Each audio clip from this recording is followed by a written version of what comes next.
What is the difference between pre-approval and pre-qualified? That's a great question, Dan. So the difference between pre-qualification and pre-approval are actually a lot. So a pre-qualification is where the client will talk to the lender and they'll ask basic questions.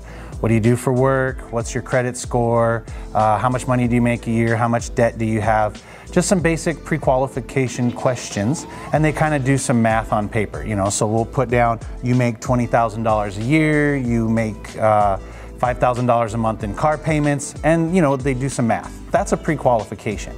Hey, guess what? Based on the information you gave me, you should be pre-qualified to buy a home, roughly $300,000. You and I both know that that's not really worth the weight of the paper that it would be printed on. In order to properly qualify somebody to buy a home, there's a lot more stuff that goes into that. Basically, we start off with checking your credit, checking your financials, making sure you have money in the bank, making sure that you have an active job, you have pay stubs. There's a lot of verification that goes into that. We put all of those numbers into our super sophisticated computer system, and it spits out a number that says this buyer, or this client is qualified to buy a home up to X amount. As long as all of the documentation you've provided match up with the numbers in the system, I can give a pre-approval letter to your realtor, Dan, and you're out shopping for a new home in no time. What's the next step after getting pre-qualified? That's a great question, Dan. So after your client is pre-approved, the next step is to actually begin your home shopping adventure with Dan. In order to do that, I give Dan a copy of your pre-approval letter electronically. I ship it over in this thing called an email, and then Dan uses that letter to gain access to the properties that you guys want to view while home shopping.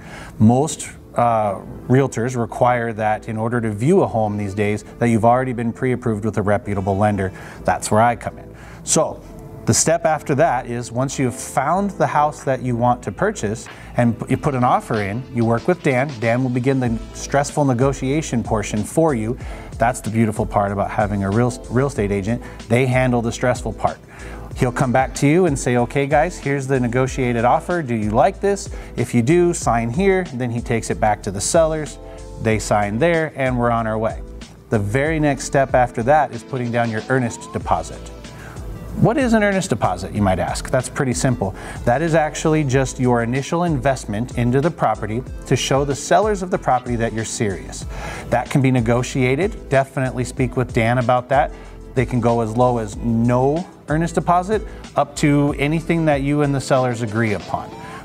The nice thing about the earnest deposit is it's actually refundable. So if for some reason within your due diligence period, as long as the contract states that the earnest money is refundable, if you decide that, you know what, this property just really isn't for us and you want to back out, maybe there was something you didn't like about it or you didn't like the HOA rules or something like that, you can actually get a refund of that earnest deposit. When you are wiring your earnest deposit to title, there are a bunch of different ways to get it done. Sometimes you can give Dan a check, sometimes you can give a cashier's check, a money order, or wire the money directly from your bank. Always speak with your loan officer, your lender, before making that payment. There are many different ways that things need to be done, and we just want to make sure that they're following the terms of your loan program before making that payment. Ty, after they put down earnest money, what's the next step? That's an easy one, actually. That's where I come in. Once the earnest deposit is turned into the title or escrow company, Dan will send over the contract to me or my team, and we will begin preparing all of the documents that are for you, the client, to sign. There's a bunch of pages. Most of them are going to be e-signatures, and they're all the legal disclosures that are basically you giving permission for me to work on your loan file. You're giving permission for me to order the appraisal, to begin turning your file into processing and underwriting and move everything down the line towards getting your keys to your new home. So the initial disclosures will go out to you typically over electronic signature. They do get emailed and it's a DocuSign.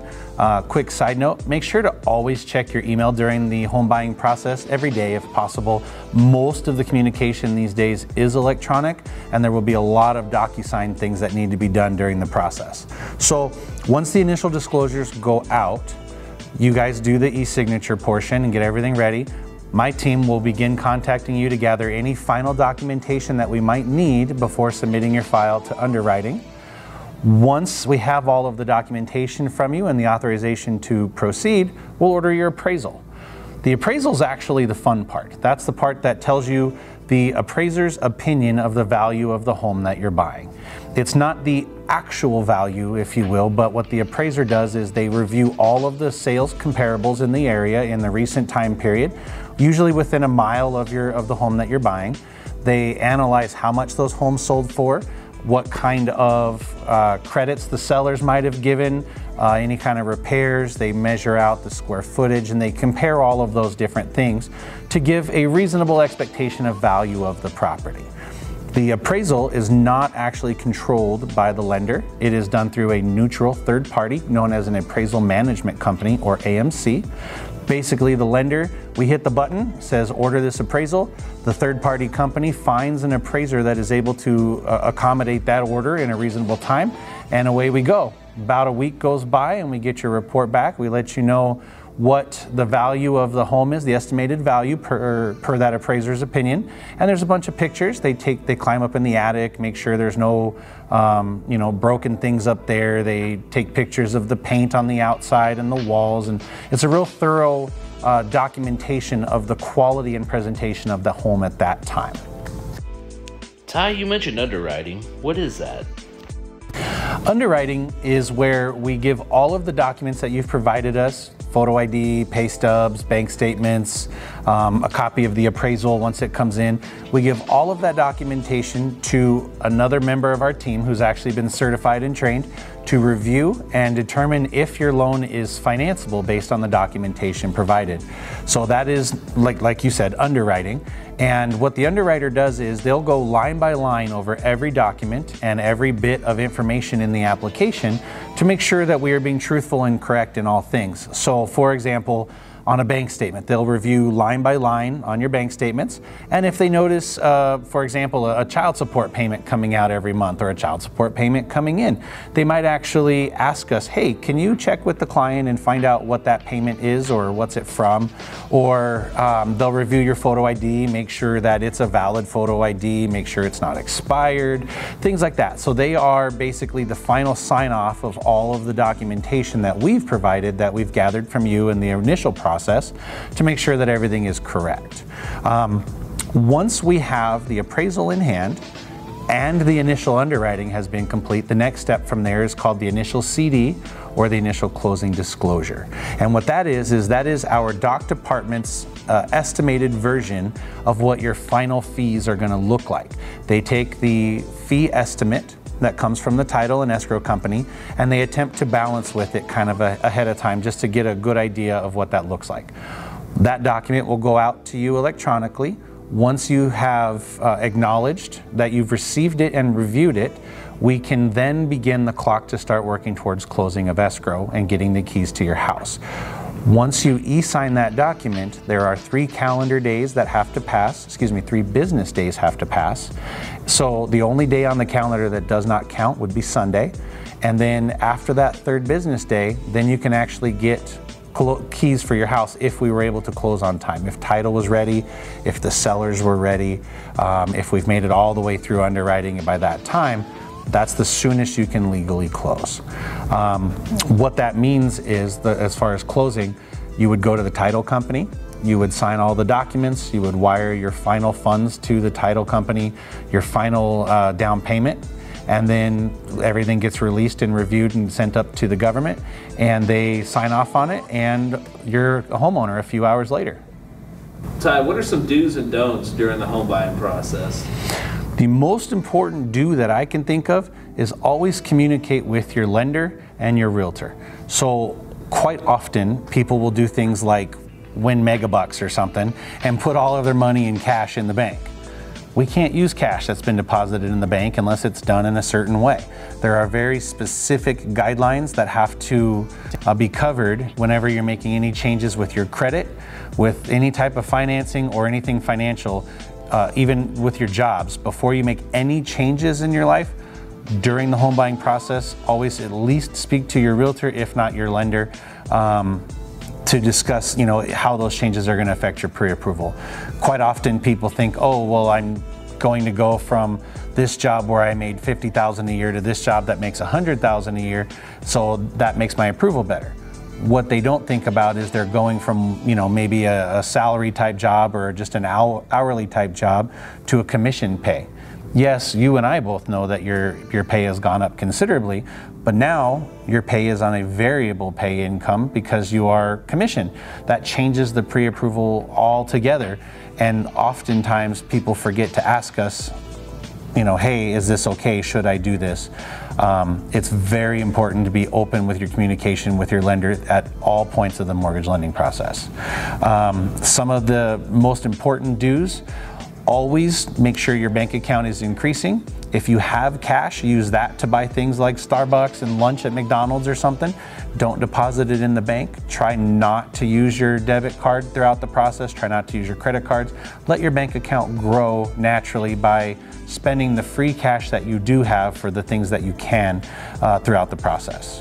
One of the biggest don'ts: don't run your credit. Don't go to, Home Depot, for example, when you're buying a bucket of screws for something and they say, hey, do you want to save 20 bucks today by applying for a credit card? Don't do that. Anytime you check your credit throughout the process, it actually creates extra paperwork, both for myself as your lender and on your end as well, and it could possibly disqualify you depending on if you opened a new account with that particular vendor or not. Anytime you are in the middle of buying a house, don't go buy a car, don't go buy a boat, don't go buy a Lamborghini unless your rich uncle gives you money to pay cash for it, then probably do that. But throughout the process, be very frugal in all things, be very careful, and just make sure you're open with communication. Treat your team, your realtor, Dan, and myself as your lender, treat us as like your lawyers. Tell us everything and let us advise you on the best way to proceed with anything during the process. That way your home buying process is as smooth as possible. What if I need new furniture for my new house though, Ty? Can I just go down to the store and do that 90 days same as cash? Absolutely, Dan. Buying furniture is one of the biggest mistakes that new home buyers do. You are more than welcome to buy whatever you want after you have keys to your new home. You're welcome to go take extra money out of your bank account and go buy a couch or a futon or some dishes or whatever you want for your new home after you have the keys in hand. Anything that you do before having your keys, run it by us first, please. Quite often people spend extra money thinking, oh, well, my lender said I need $10,000 in the bank to buy the house. I have $10,700. I'm gonna go spend that $700 on a new couch. And then once everything's balanced with title, once the doc department has reviewed all of the documents from the title company and they've gone back and forth over the financials and balanced everything, you end up a couple bucks short. So I know it's exciting in the middle of buying a home. There's a lot of things going on and you're ready to go start your new adventure together with your new home. Make sure that you just try to be patient. It only takes a couple of weeks and you're in your house. All right, Ty, a lot of problems we have in the industry have to do with veterans. Not so much the veterans themselves, but mortgage lenders who either don't understand the process or pass the buck because they're ignorant of the situation entirely. What do you do that's so different? Thanks for asking about the veteran programs, Dan. The VA Home Loan Program is amazing. It basically allows the veterans to purchase a home with little to no money down for down payment. There are closing costs associated with a VA loan, just like any other loan program. The fees are basically very similar to your standard FHA or conventional mortgage. However, the veterans do not have to put an initial deposit or down payment on the home. That's the biggest difference. The nice thing about VA home loans is they do not have a monthly mortgage insurance like a conventional mortgage or an FHA mortgage would if you put less than 20% down. They also have extremely low interest rates. One of the nice things about the VA programs is they actually allow you to qualify for a little bit more of a home than you would if you were using a FHA or conventional mortgage.